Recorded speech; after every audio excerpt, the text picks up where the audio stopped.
बंधु माने आजिर एही कार्यक्रम को आपण मानकु स्वागत। आजिर एही कार्यक्रमटी मीन राशि व्यक्तिविशेष मानक पई बहुत गुरुत्वपूर्ण अटे, बहुत ही खास अटे।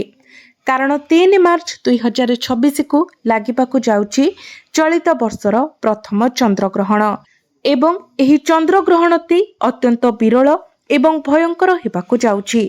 एहार प्रभाव 12टी जाक राशिर व्यक्तिविशेष मानक उपरे रहिबो। केतेक राशिर व्यक्तिविशेष मानक एहार शुभ फल मिलिबाकु जाउतिबा बेले केतेक राशिर व्यक्तिविशेष मानक एही चंद्रग्रहण अशुभ फल मध्य प्रदान करिबो। तो बंधु माने मीन राशिर व्यक्तिविशेष मानक पई एही चंद्रग्रहण केउ फल प्रदान करिबो। एही चंद्रग्रहण परे आपणकर जीवन रे कौन सबु परिवर्तन आसीबो, केउ सबु क्षेत्र रे आपणको शुभ फल मिलिबो एवं केउ सबु क्षेत्र रे आपणको सतर्कतार आवश्यकता रहिबो, से विषय जानिबा पई आपण माने वीडियोटी को स्किप न करी शेष पर्यंत निश्चय देखंतु एवं वीडियोटी को लाइक करी चैनलटी को सब्सक्राइब करि दियंतु। कमेंट बॉक्स रे भक्ति एवं श्रद्धार सहित जय श्री जगन्नाथ जय मां लक्ष्मी निश्चय लिखंतु। तो बंधु माने आसंतु आरंभ करिबा आजिर एही कार्यक्रम को, जहां आपणकर जन्म राशि तथा चंद्र राशि उपरे आधारित अटे। तो बंधु माने एही चंद्रग्रहण परे आपणको कुंडलीर प्रथम भावरे गोचर करिवे शनि एवं शुक्र, चतुर्थ भावरे गोचर करिवे गुरु, षष्ठ भावरे गोचर करिवे केतु एवं द्वादश भावरे गोचर करिवे बुध, सूर्य, मंगल एवं राहु। तो बंधु माने आपणक राशिर अधिपति हेउछंती गुरु। गुरु आपणकर चतुर्थ भावरे गोचर करूछंती। आपणकर प्रथम भावरे गोचर करूछंती शुक्र एवं शनि। तो स्वास्थ्य तो आपणकर भल रहिबो, इम्यूनिटी सिस्टम भल रहिबो, किंतु आपणकर माइग्रेन देखा देई पारे। गोड़रे जंत्रणा आपण अनुभव करि पारंती, कांधरे जंत्रणा अनुभव करि पारंती, टिके थक्कापण अनुभव करि पारंती, किंबा अत्यधिक यात्रा जोगु मुंड बिंधा भली समस्या देखा देई पारे। कारण राहु एवं मंगल आपणकर द्वादश भावरे अंगारक जोगर निर्माण करूछंती, बुध मध्य एठारे अछंती। तेणु एहा देखा देउछि जे आपणक उपरे अधिक चाप रहिबो, जहा फଳରେ मुंड बिंधा भली समस्या देखा देबो। किंतु राशिर अधिपति गुरु आपणकर मार्च 11 तारिख को बकरीरू मागी होई जिवे एवं गुरु केंद्र रे मध्य गोचर करूछंती। तेणु गुरु सब किछि ठीक करि देबे, कारण गुरुंकर दृष्टि मध्य 4टी ग्रह उपरे रहिबो। गुरुंकर नवम दृष्टि आपणकर द्वादश भाव उपरे रहिबो। तेणु एठारे चिंता करिवार कोनोसी आवश्यकता नाही। केवल 11 मार्च पर्यंत आपण एही छोट छोट कथा उपरे ध्यान रखंतु। 11 मार्च परे आपणकर समस्त स्वास्थ्य जनित समस्या दूर होई जिवो। आपण निजको कोनोसी चाप देबा उचित नहे। आपण जेते पारिबे रिलैक्स रुहंतु, आपणकर स्वास्थ्य बहुत भल रहिबो। शिक्षा कथा जदि कहिबा तो आपणकर पंचम भावटी होइथाय शिक्षार भाव एवं आपणक पंचम भावर अधिपति हेउछंती चंद्रमा। तेबे बुद्धिर कारक ग्रह बुध आपणकर द्वादश भावरे अछंती, मंगल मध्य द्वादश भावरे अछंती। बुध राहु मिसी जड़बुद्धि दोषर निर्माण करूछंती, मंगल एवं राहु मिसी अंगारक दोषर निर्माण करूछंती, सूर्य एवं राहु मिसी ग्रहण दोषर निर्माण करूछंती। अर्थात आपणक मध्यरे द्वंद्व देखा देबो। आपण निष्पत्ति नेबारे सहज अनुभव करिवे नाही। पाठ पढ़ारे आपणकर माइंड डिस्टर्ब रहिबो, आपणकर मन को विचलित कराइबो।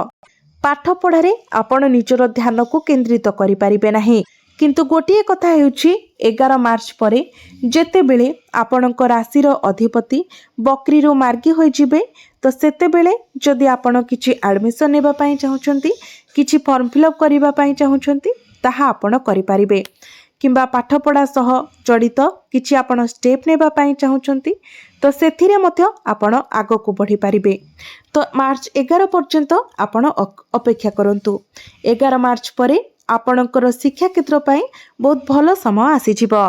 तेबे पाठपढ़ा पई आपणको किछि प्रतिकारर आवश्यकता रहिछि। प्रतिकार आमे वीडियो शेष रे जानिबा। एबे आसंतु जानिबा आपणकर प्रेम जीवन किभଳି रहिबो। तो पंचम भावटी शिक्षार भाव हेबा सहित पंचम भावटी मध्य होइथाय आपणकर प्रेम जीवनर भाव। तो शुक्र एवं शनि आपणकर प्रथम भाव गोचर करुछंती। तो आपण टिके जिदखोर स्वभावर रहिबे। आपणकर उच्च आशा रहिबो। केतेबेले आपण बहुत रोमांटिक होई जिबे तो केतेबेले पुणी बहुत जिद्दिया होई जिबे। कारण शुक्र आपणकर प्रथम भावरे गोचर करुछंती। शनि मध्य आपणकर प्रथम भावरे गोचर करुछंती। शनि हेउछंती जिद्दीर ग्रह। तो आपणक मध्यरे जिद्दी स्वभाव देखादेब। आपण कहिबे जे आपण जहा कहउछंती ताहा ठीक, जहा करूछंती ताहा मध्य ठीक। आपणक मध्यरे अहंकार आसीबो एवं एहार किछि खराब प्रभाव आपणकर प्रेम जीवन उपरे पड़ी पारे। आपणकर पार्टनर को मध्य टिके मूड स्विंग हेबो। कारण आपणक पंचम भावर अधिपति हेउछंती चंद्रमा।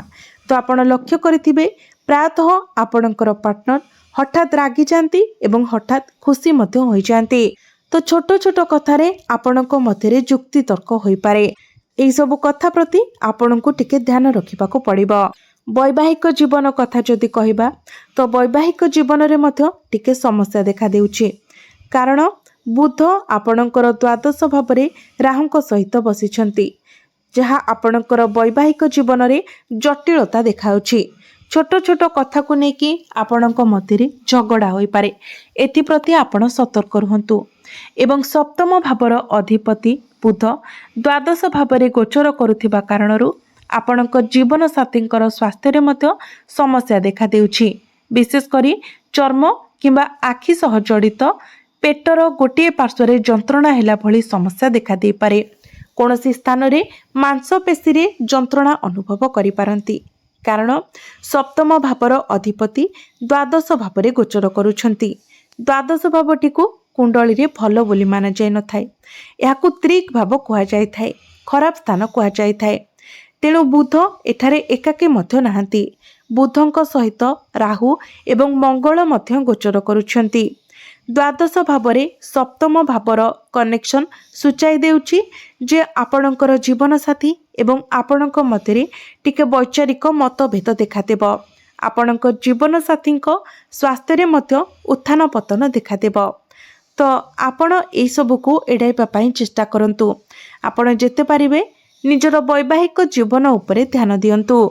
भाग्य कथा जदि कहिबा तो आपणक भाग्य भावर अधिपति मंगल दशम भावरे गोचर करुछंती। आपणकर द्वादश भावरे गोचर करुछंती। शत्रु राशि रे गोचर करुछंती एवं राहुंक सहित अंगारक दोषर सृष्टि करुछंती। तो आपणक भाग्य भावर अधिपति जेहेतु शत्रु भावरे शनिंक गृहरे गोचर करुछंती एवं मंगलंक सहित राहु अंगारक दोषर निर्माण करुछंती। तो भाग्य आपणकर दुर्बल रहुछि। तेणु भाग्य संबंधित आपण कोनोसी कार्य करिबारु दूरेई रहंतु। जदि किछि बड़ इन्वेस्टमेंट करिबा पई चाहुचंती तो बहुत भाबे चिंती आपण आगको बढ़ंतु। आपण टिके अपेक्षा करि जांतु। एप्रिल रे जेतेबेले मंगल आपणकर प्रथम भावरे प्रवेश करिवे सेतेबेले आपणकर भाग्य रे उन्नति आसीबो। तो सेतेबेले आपण भाग्य संबंधित निर्णय नेले आपणको सफलता मिलिबो। कारण मंगल आपणकर प्रथम भावरे केंद्र त्रिकोण राजयोगर निर्माण करिवे। किंतु से पर्यंत आपण टिके अटकी जिबा उचित। क्यारियर कथा जदि कहिबा तो आपणक दशम भावर क्यारियर भावर अधिपति हेउचंती गुरु बृहस्पति। तो गुरु आपणकर चतुर्थ भावरे मार्गी होई जिबे। एहा एक बहुत भलो संकेत देउछि। कारण गुरु हेउचंती आपणकर दशम भावर अधिपति एवं एहार सप्तम दृष्टि दशम भाव सहित पड़ुछि। तो 11 मार्च परे जेतेबेले गुरु बकरी रु मार्गी होई जिबे तो आपणको अनेक शुभ फल प्रदान करिवे। आपणकर क्यारियर रे एक बहुत भलो परिवर्तन आसीबो।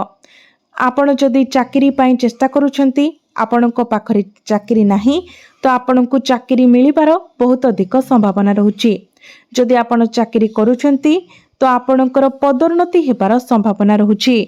11 मार्च परे आपणकर क्यारियर रे आपणकर काम करिबार शैली, आपणकर परिचालना, आपणकर परिवेश, आपणकर प्रकृति, आपणकर मनोभाव सबकिछि सकारात्मक हेबाकु जाउछि।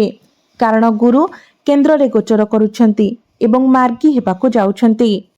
ତ ଗୁରୁ ଏଠାରେ ଆପଣଙ୍କୁ ବହୁତ ଅଧିକ ଶୁଭ ଫଳ ପ୍ରଦାନ କରିବେ। ବ୍ୟବସାୟ କଥା ଯଦି କହିବା ତ ବ୍ୟବସାୟ ମଧ୍ୟ ଆପଣଙ୍କର ମଧ୍ୟମ ରହିବ, କାରଣ ବୁଧ, ରାହୁ ଏବଂ ମଙ୍ଗଳ ସମସ୍ତେ ଦ୍ୱାଦଶ ଭାବରେ ଗୋଚର କରୁଛନ୍ତି, ଯାହା ଆପଣଙ୍କର ଖର୍ଚ୍ଚକୁ ଇଙ୍ଗିତ କରୁଛି। ଆପଣଙ୍କର ଖର୍ଚ୍ଚ ବଢ଼ିବ। ବ୍ୟବସାୟ ବିସ୍ତାର କରିବା ପାଇଁ କିଛି ଟଙ୍କା ଖର୍ଚ୍ଚ ହେବ ଏବଂ ଭ୍ରମଣ ପାଇଁ କିଛି ଟଙ୍କା ଖର୍ଚ୍ଚ ହୋଇପାରେ। ତ ବ୍ୟବସାୟ ସେତେଟା ଭଲ ଦେଖାଉନାହିଁ। ତ ଏଇସବୁର ପ୍ରତିକାର ପାଇଁ ଆପଣମାନେ ପ୍ରତ୍ୟେକ ଦିନ ବୁଧଙ୍କର ବୀଜ ମନ୍ତ୍ର 108 ଥର ଜପ କରନ୍ତୁ। ପାଠପଢ଼ା ପାଇଁ ବିଦ୍ୟାର୍ଥୀମାନେ ପ୍ରତ୍ୟେକ ଦିନ ମଙ୍ଗଳଙ୍କର ବୀଜ ମନ୍ତ୍ର 108 ଥର ଜପ କରନ୍ତୁ ଏବଂ ଆପଣଙ୍କର ଭାଗ୍ୟ ଭାବର ଅଧିପତି ମଙ୍ଗଳ ଦ୍ୱାଦଶ ଭାବରେ ଗୋଚର କରୁଥିବାରୁ ଭାଗ୍ୟର ଉନ୍ନତି ପାଇଁ ପ୍ରତ୍ୟେକ ଦିନ ହନୁମାନ ଚାଳିଶାର ପାଠ କରନ୍ତୁ। ପ୍ରତ୍ୟେକ ଦିନ ଗୁରୁଙ୍କର ବୀଜ ମନ୍ତ୍ର ମଧ୍ୟ 108 ଥର ଜପ କରନ୍ତୁ। ଯାହା ସବୁ ଅଶୁଭତ୍ୱ ରହୁଛି ସେଗୁଡ଼ିକ ଖଣ୍ଡନ ହୋଇଯିବ ଏବଂ ଆପଣଙ୍କୁ ଅଧିକ ମାତ୍ରାରେ ଶୁଭ ଫଳ ପ୍ରାପ୍ତି ହେବ। ତ ବନ୍ଧୁମାନେ, ଆପଣଙ୍କର ଜୀବନ ମଙ୍ଗଳମୟ ହେଉ, ଏହା ହିଁ ଈଶ୍ୱରଙ୍କ ନିକଟରେ ମୋର ପ୍ରାର୍ଥନା। ଧନ୍ୟବାଦ।